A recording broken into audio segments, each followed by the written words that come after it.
Hello, you guys. This is Jenny with Seasons Change, and as you probably know, I am a wife, a mom, and a recently retired teacher.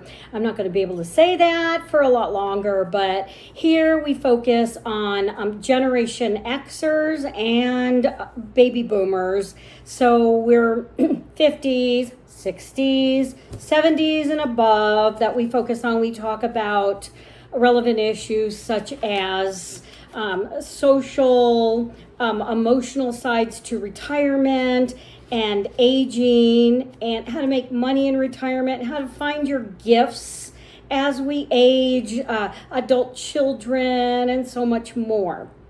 So please stay until the end, because if you are familiar with my channel at all, you know that I will show one or two pieces of my pottery art that I've learned to actually love so much doing, and I don't sell them for much at all. I just sell them for what it costs me to ship, and then a few more dollars to put back into the clay usually. So thank you. I appreciate you being here. Please push that little subscribe button. It really does support my channel, and I appreciate it. So today we're talking about something that I love, something near and dear to my heart, and I hope yours, is traveling and taking little trips on a decent budget.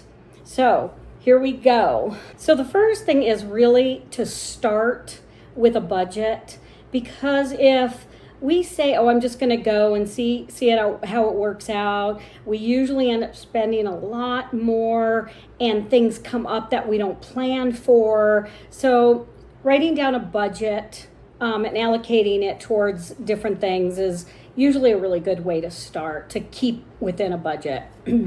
So I'm talking about like where you're going to stay, the food, and how you're going to get there, souvenirs, and then maybe a little for unexpected things that come up, and sometimes they do. We all know that. So next would be plan ahead. We know that the further that we can plan ahead, the cheaper the trip is. The further out that we can plan, like the plane tickets and hotel rooms and so on, it's just the way it is in the traveling world, that it is a lot cheaper. Also, 3, if you can, go off season. If we go off season, I noticed that things could be like hotel places and places to stay, Airbnbs, they're like less than half the price sometimes if we can go off season. If you could start October, November into February, there's a lot of places that are still warm.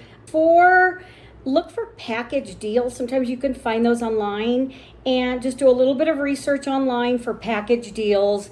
And sometimes if you look and see, oh, okay, all together, if we want to go there and we do this package deal, it is a lot cheaper in the long run. So I would look for those as well. And 5, you could research budget-friendly places.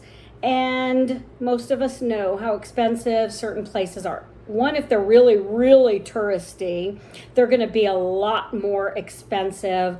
We know there are places in cities such as California, there's San Diego, San Francisco, Maui, a lot of the Hawaiian Islands, places that are very, very expensive, that we know about. Maybe look for something a little bit more remote, something not so touristy. There's a lot of cities out there. They're a lot cheaper.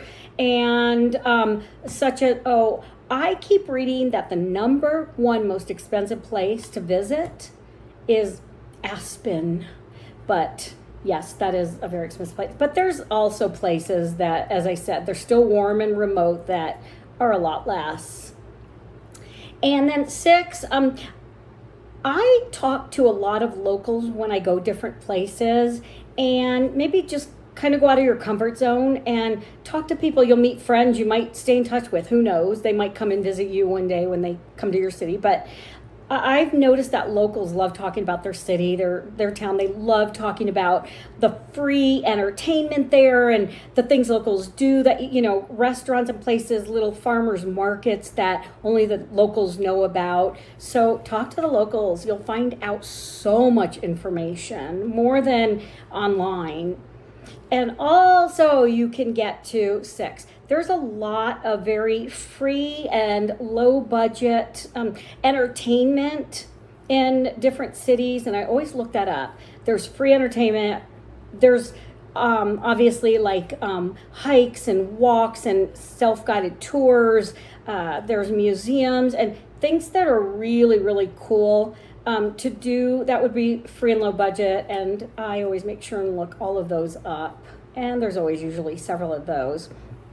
And let's see, we have places to stay, really. We only need something that is really clean and safe. I mean, if you're into luxury and that's what you want to spend your money on, great, awesome. I love it. But for someone like me, I'm a little more simple. So I found, last time I went to visit my son, I found an extended stay place, and it was like, I don't know, $70 a night. It was immaculate. It was clean, safe. I felt really good there. It was very basic. They didn't have anything. I mean, you had to bring everything, your own shampoo, soap, and everything. It was for extended stay people that move in there for months at a time, in transition and so on. But loved it. I thought that was a great place to stay. There's Airbnbs where people have little basements with their own entryway, and they have made their, a part of their house into a little Airbnb and maybe a guest house, and you can rent those out for a night. Sometimes they're a lot cheaper than hotels and a lot more fun, and you get to know what feels like more to be a local there. It's a lot of fun. So a lot of people would say no and to this, but hostels are a really cool place to try if you've never tried to stay in a hostel. I wouldn't do it probably with small kids. I wouldn't do it with older people, but it is a blast if you're just on your own or with a partner. You'll meet so many different people, lots of diversity, people from all over, and you eat with them usually, and they give you a lot of good ideas about the area. So that's another idea. So fun. And also, if you would like to look at budget flights, if you're flying, budget flights, I really like them. I take Spirit as much as I can, and as long as you just take one carry-on or one tote bag, if you could live off of a few things that I could do, you can really save a ton of money that way. But it's just the tote, because then they start getting you with other things like carry-on and your choice of where you want to sit and all that, but not important to me. And so you can go on a place called Sky Scanner, and that will give you a lot of the cheapest flights also you could look for. And also you can do things that are even cheaper than all that, and you can rent a trailer.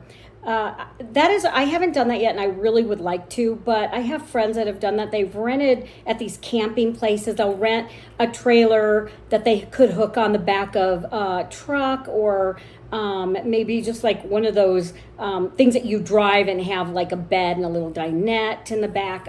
There's a lot of different things, but I have friends that have done it on $79 a day. And then, you make your own food that way. You can cook in the little dinette, and you can travel to your heart's desire wherever you want to go. And that's always a great thing. So I always end my videos with showing one or two of my pottery creations. So I use them for little displays. So something like that. Always fun. And have fun and enjoy yourself. Treat yourself to a little trip if you could. And I will see you in the next one. Thank you so much. And this is Jenny from Seasons Change, and they always do. Thank you.